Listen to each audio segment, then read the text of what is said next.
مذہبی امور کے وزیر سے ہماری ملاقات ہوئی. ہم نے کہا حضرت یہ صحیح کر لیں. انہوں نے کہا بھائی مجھے پہلے سے آ کے بتا دیا گیا تھا, اس سے آگے بڑھنے کی کوشش کی نا تو بڑے بڑے اشدہے بیٹھے ہوئے ہیں, وہ مذہبی امور ہی کے اشدہے ہیں, پرانے وزراء ہیں. انہوں نے بولا اگر زیادہ سسٹم ٹھیک کرنے کی کوشش کی تو آپ کو اپنی ریپیئرنگ دوبارہ آپ کو کھول کے دوبارہ جوڑنا پڑے گا اپنے آپ کو, اتنے خراب ہو جاؤ گے آپ. پورا یہ جمہوریت کا نظام نہیں بھائی.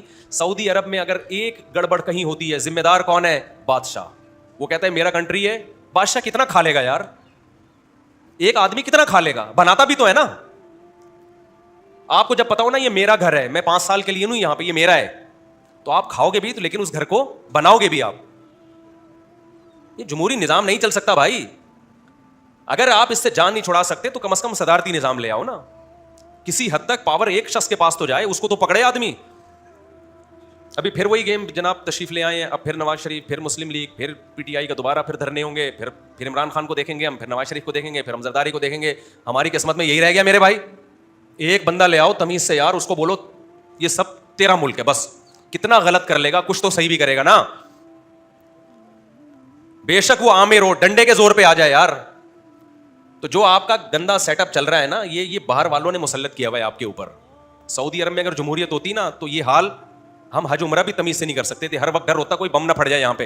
روزانہ اطلاعات آتی عمرے کے دوران, حج کے دوران اتنے حاجی دنیا سے تشریف لے گئے بم دھماکے کے نتیجے میں.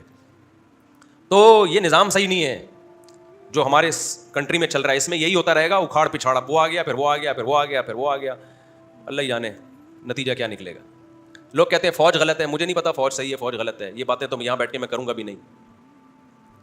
فوجیوں سے بولو, وہ بولو کہ اگر ہم اس کو چھوڑ دیتے تو وہ تو بیچ کے کھا گیا تھا, ہم اس کو چھوڑ دیتے تو وہ بیچ کے کھا گیا تھا. کچھ ثبوت بھی ہوتے ہیں ان لوگوں کے پاس کہ واقعی بیچ رہا تھا. اب اس کی تحقیق کون کرے گا بھائی. پھر ایک نئی جنگ چھڑ جاتی ہے, کچھ کہتے ہیں فوج کرپٹ ہے, کچھ کہتے ہیں پی ٹی آئی غلط ہے, کچھ کہتے ہیں نواز شریف غلط ہے. اور افسوس اس پر ہو رہا ہے ابھی فلسطین میں کیا کچھ ہو رہا ہے, اس میں بھی یہی کلپ چل رہے ہیں. تو اس جنجال سے آپ نکل سکتے نہیں ہو.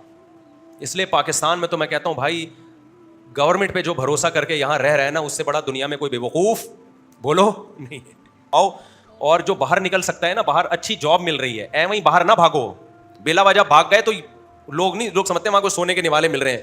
قابل لوگوں کے لیے باہر ملکوں میں جگہ ہے, بیکار لوگوں کے لیے اور زیادہ عذاب میں آ جاؤ گے. یہاں کم از کم کسی ہوٹل کے باہر جا کے کھڑے ہو گئے نا اللہ کے نام پہ, ایک نہاری وہ 10 نہاریاں کھلا دے گا. باہر جا کے کچھ بھی نہیں ہے اور آپ کے کوئی ریلیٹو بھی نہیں ہے تو بڑی مصیبت میں ہو. وہاں میں نے بھی مسقط میں چائے پی, ناشتہ کیا نا, کتنے پیسے کہتے 300 سکے, 300 پیسے. بڑا خوش ہو گیا, 300 صرف پیسے. پتا چلا وہ 300 پیسے یہاں کے 300-400 روپے بن رہے ہیں. سمجھتے ہو کہ نہیں سمجھتے؟